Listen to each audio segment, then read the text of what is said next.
Hello and welcome again to a quick revisit of an old NES classic. This is, well, Donkey Kong and Donkey Kong Jr., although I played Donkey Kong Jr. first here. I wasn't aware, actually. They both came out on the same day on the NES. Although I suppose they would have came out in arcades before this. Actually, you'll see me using the rewind feature and the go back in time feature a lot for this game because, you know, it's not 1982 anymore, and I just wanted to sort of quickly run through this to have some childhood nostalgia. So yeah, it's a fairly simple game, Donkey Kong, designed by Shigeru Miyamoto, of course the legendary designer of the Mario games, with graphics by Yoshio Sakamoto, and developed in part by the company's chief engineer, Gunpei Yokoi, who I'm sure I've heard that name before. The music was composed, as well as this and Donkey Kong, by Yukio Kinokoka. Sorry if I'm butchering the pronunciation there. So yeah, I remember even as a kid thinking this was a fairly rudimentary, a bit of a letdown I suppose compared to the actual proper Mario games themselves. There's only 4 levels in this, and I think in Donkey Kong as well. I don't think I ever actually, as a child, successfully pulled off the jump onto the springboard there. So I think you have to collect all the fruit here. I'm not actually too sure if that's just for points' sake. And if there's one thing I remember as a kid, it was being distinctly uninterested in points as a game mechanic. So I didn't really put a huge amount of time into Donkey Kong or Donkey Kong Jr. I do remember them being, you know, 2 of the first games that I owned, certainly. But not very many memories of this level. I knew from the memory of getting to this stage, if I ever got this far as a kid, I was doing well. Only getting to level 3, but yeah, for whatever reason, this just duped me. And yeah, it is a fairly difficult game. I mean, I did try it without the rewind feature, but way harder than I remembered, let's put it that way.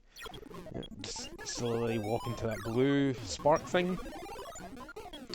And you'll see here, for an unusual part of a Mario game, Mario's actually the antagonist here. He's the one kind of keeping Donkey Kong locked in the cage and forcing you to climb up these contraptions. So I don't know why the plumber is sending little electrical bolts at you, but there we go. And then this last level here, you just have to push up the keys into the key slots to release Donkey Kong. So yeah, it came out I think 1992 in the arcades. I'm not sure when the NES version itself came out. NES 1987. 5 years after the arcade. That's pretty crazy. Although it came out in arcades in Europe in 1982. You'll find with games from this era that there was a huge discrepancy between sort of Japanese and European releases. I think the biggest one was like Super Mario 3, took like 3 years to come to Europe. Well, I mean, you can see it even bigger there with Donkey Kong, but 5 years to come to, I suppose 4 years from the Japanese Famicom release to the European NES release. And yeah, that's Donkey Kong Jr. And it, as you can see from the achievement popping up, Loop Cleared 1, it just becomes a case of looping time and time again. I presume the levels get harder or faster or more of these. I don't know why Mario's sending little crocodiles at you. It is very strange. But yeah, you'll just from here just keep looping the game and keeping going, basically trying to get as high a point total as possible, which, you know, as I've said, as a kid wasn't the most interesting game mechanic, although looking back, it's something that I do quite like as a relic of the past. It's not something that you see in games much these days.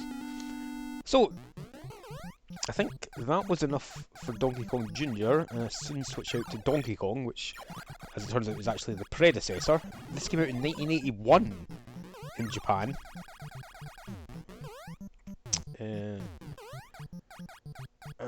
Let's see, when did it come out on the NES? This game has had a lot of releases, the original Donkey Kong. When do I actually, is it after this little loop here that I decided to just skip forward? Apparently Donkey Kong was created as a salvage for unsold arcade cabinets following the failure of Nintendo's Radar Scope. I have never heard of Radar Scope. Shoot 'em up game. Third person perspective commercial failure. Well, I might have to check this out, Radar Scope. It was drawing inspiration from Beauty and the Beast. You can see that, I suppose, in the fact that, I suppose, is it Daisy in this game? Apparently this was the highest grossing game of 81 and 82. Various ports sold 15 million units worldwide. Oh my god.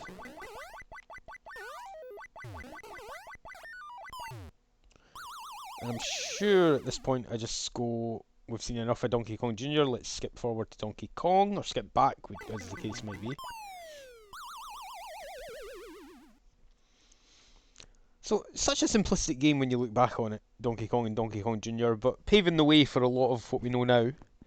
Yeah, and at this point I go, well, we've seen enough of what is the sequel, now let's see where it all began, I suppose. Not that much earlier, though. And here you see the first classic Donkey Kong level, where you're the protagonist and you're trying to save Daisy. Ah, right, okay, yeah, Donkey Kong, you save Daisy from Kong, and then Donkey Kong Jr., you as Junior save your dad from Mario. Or as he was known here, Jumpman. I'm not too sure exactly on what the lore is behind that, but yeah, he was initially known as Jumpman Mario before he was officially given his moniker that we all know and love now. It's also the famous documentary A Fistful of Quarters about Steve Weeble and Billy Mitchell and trying to break the high points record for this. I always hated picking up the hammer as a child because it meant you couldn't advance any further up the level, although it did make these little barrels that are getting thrown at you a cinch to deal with. I think there's a no hammer challenge available for the high points run of this.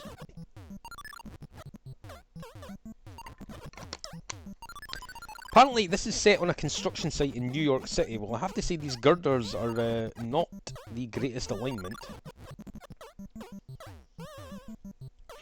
The hero is a carpenter, originally unnamed in the Japanese arcade release, later named Jumpman and then Mario. Donkey Kong kidnaps Mario's girlfriend, originally known as Lady and later renamed Pauline. I see. And this little jump here, I remember as a kid just like, quite pathetic really how little distance you could fall in this without just instantly losing your life. But this level, I suppose, actually feels a bit easier than the first, as long as you can time this last little bouncing object, but yeah, you get plenty of time to do it.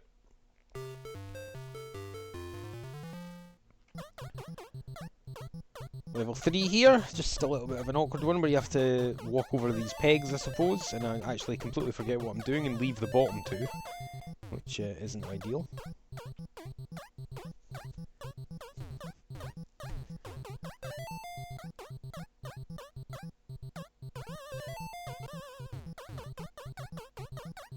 So yeah, I have to go back on myself and head all the way down, get an achievement for picking up the umbrella, if nothing else.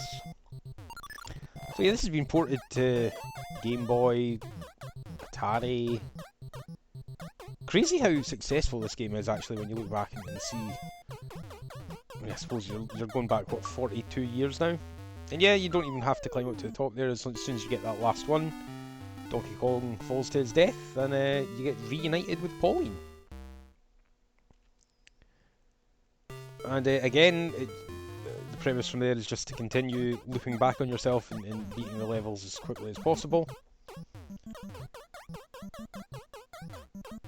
And of course Donkey Kong going on to star in his own game series later on, Donkey Kong Country for the SNES, which I remember as a child looking at the graphics for that and thinking they were just absolutely mind-blowing, which is kind of funny now, but that might be a fun game series to go back and play because it is actually quite a smooth little platformer. Quite like that. The NES version was re-released as an unlockable in Animal Crossing on the GameCube, and was also published on the Virtual Console for the Wii, Wii U and 3DS. The original arcade version of the game appears in the Nintendo 64 game Donkey Kong 64, and it must be beaten to finish the game. Oh, I didn't know that.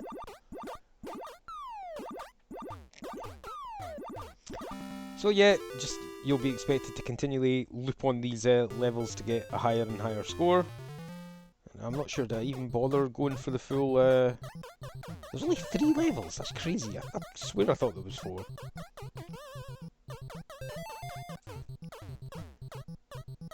But no, it will just be a case of looping over yourself. Fireballs, bizarrely quite hostile. I'm not sure that's normally the Mario mechanic that you see.